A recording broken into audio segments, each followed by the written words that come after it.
Uncle आपने vaccine नहीं ली है ना? आप कब ले रहे हो? कौन सी वैक्सीन? अच्छा, ये कोरोना वाली वैक्सीन। हमें नहीं लेना कोई वैक्सीन क्योंकि मैं खतरे से बाहर हूँ। पर कैसे? अब देखो, मैं हर रोज़ सुबह योग करता हूँ, प्राणायाम करता हूँ और सूर्य नमस्कार करता हूँ। और तो और आजकल के बच्चों जैसी नहीं हुई है हमारी परवरिश। हम तो गांव की मिट्टी में बड़े हुए हैं, गाय की शुद्ध देसी घी खाकर। और तो और जैसे आजकल अनाज में मिलावट होता है ना, हमारे ज़माने में कोई मिलावट नहीं हुआ करता था। हम तो शुद्ध चक्की का आटा खाते थे। और अगर कभी कोरोना हो भी जाता है ना, तो इलाज तो हमारे घर में पड़ा है। इन विदेशी दवाओं में क्या रखा है? फ़ायदा एक, नुकसान 10। मैं तो कहता हूँ हमें अपने नानी के नुस्खे आजमाने चाहिए। मुझे तो वैसे भी बहुत भरोसा है इन पे। और हमारे एक मित्र हैं, हमारे बहुत पुराने मित्र हैं, उन्होंने मुझे व्हाट्सएप किया है। एक मंत्र है, 2 लाइन की मंत्र है। सुबह शाम 2 बार इसका पाठ करने से दूर दूर तक कोई बीमारी नहीं आती है, चुस्ती तंदुरुस्ती बनी रहती है। रुको रुको, मैं तुम्हें तुम्हारे फ़ोन में भेज देता हूँ। क्या कहते हैं? हाँ, फॉरवर्ड कर देता हूँ। सुई और मैं ना बाबा ना, आज तक मैंने कभी वैक्सीन नहीं लिया। और तो और ये कोरोना वोरोना तो कुछ है ही नहीं। अगर कोरोना होता तो आज तक मुझे क्यों नहीं हुआ? मैं तो हर दूसरे दिन मार्केट भी जाती हूँ। और तो और हमारे मोहल्ले में जितनी शादियाँ हुई हैं ना, मैं हर शादी में गई हूँ। वो क्या है ना कि मेरे आस पड़ोस के लोग मुझे बहुत पसंद करते हैं। 50 गेस्ट की लिस्ट बनती है ना, उससे मेरा नाम आ ही जाता है। सब इतने प्यार से बुलाते तो मैं चली जाती हूँ। अब कोरोना का क्या है, और होना रहता तो हो ही गया होता। और जब भी बाजार जाती हूँ ना, मैं नींबू ज़रूर लाती हूँ। वो मैंने पढ़ा था कहीं, नींबू से कोरोना मर जाता है। मैं तो हर रोज़ सुबह शाम 2-2 बूंद नींबू डाल रही हूँ अपने नाकों में। अगर कोरोना गलती से भी आ भी जाता ना, तो वही मर जाएगा।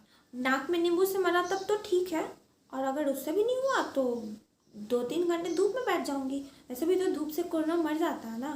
तो नहीं, मैंने तो अभी तक वैक्सीन नहीं लिया और लूँगी भी नहीं। पर क्यों? तुझे पता है मेरे पड़ोस में एक अंकल हैं, उनकी डेथ हो गई है कोरोना की वजह से। उनकी वैक्सीन से डेथ नहीं हुई होगी, उन्हें कोई और प्रॉब्लम होगा।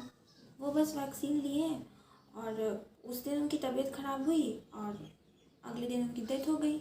उसी दिन डेथ हो गई। तो तुझे पता होना चाहिए, वैक्सीन लगने के कुछ दिन के बाद वो काम करना स्टार्ट करती है। तो और लोग ये भी कह रहे हैं कि वैक्सीन में ही कोरोना वायरस है, जिससे लोगों को इंजेक्ट कर रहे हैं, शरीर में वायरस आ रहा है और लोगों की डेथ हो जा रही है। मैं तो नहीं लूँगी, ना मैं और ना मेरे घर वाले। अरे यार, तू पढ़ी लिखी क्यों कैसी बातें कर रही है?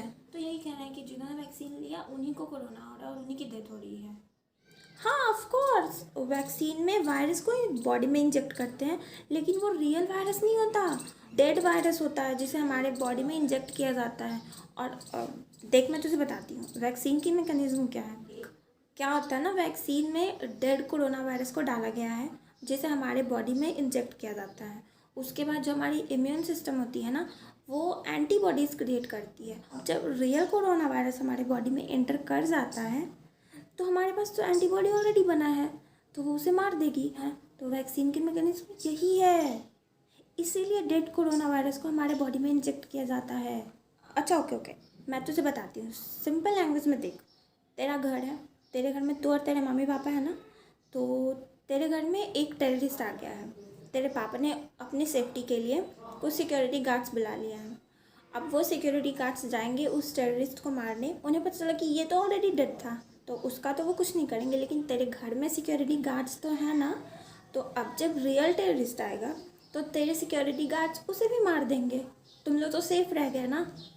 तो देख, यहाँ तेरे पापा है इम्यून सिस्टम, तेरे घर के बाहर डेड टेररिस्ट आया था ना, वो है कोरोना की वैक्सीन। और जो तेरे सिक्योरिटी गार्ड्स हैं वो है एंटीबॉडीज़, और जो रियल टेररिस्ट हैं वो है कोरोना वायरस। और बस यही मैकेनिज्म है पूरे वैक्सीन का। तो तू इससे क्यों डर रही है? यार, तूने तो बहुत अच्छा किया जो मुझे बता दिया, वरना मैं तो कभी वैक्सीन लेती ही नहीं। लोगों ने मुझे इतना डरा दिया था। हाँ हाँ, डोंट वरी, मैं सबको बता दूंगी। Okay bye. आप कोरोना की वैक्सीन ले रही हैं? गलती से भी ये काम मत करिएगा। ये कोई वैक्सीन नहीं है, ये सरकार की चाल है। हमारे देश में जनसंख्या कितनी ज़्यादा है ये तो आपको पता ही है, पूरे 140 करोड़। और हमारा देश कितना गरीब है। तो इतने बड़े देश में इतने लोगों को नौकरी देना, उन्हें खिलाना पिलाना सरकार के लिए कितना मुश्किल काम है। तो सरकार की ये चाल है, कोरोना की वैक्सीन के बहाने वो लोगों को ऐसी दवा दे रहे हैं जिससे उनके बच्चे नहीं हो सकते हैं। तो तो अब आप ही सोचिए, जब बच्चे नहीं होंगे तो आबादी कम हो जाएगी हमारे देश की, और हमारा देश तरक्की करेगा। सरकार को ऐसा लग रहा है, इसीलिए वो हम जैसे भोले भाले लोगों को बेवकूफ़ बना रहे हैं। कभी सोचिएगा मत ये वैक्सीन लेने का। और अपनी बहू को, हाँ वो आपकी जो नई बहू है ना, उसे तो ये वैक्सीन कभी गलती से भी मत लगवाइएगा।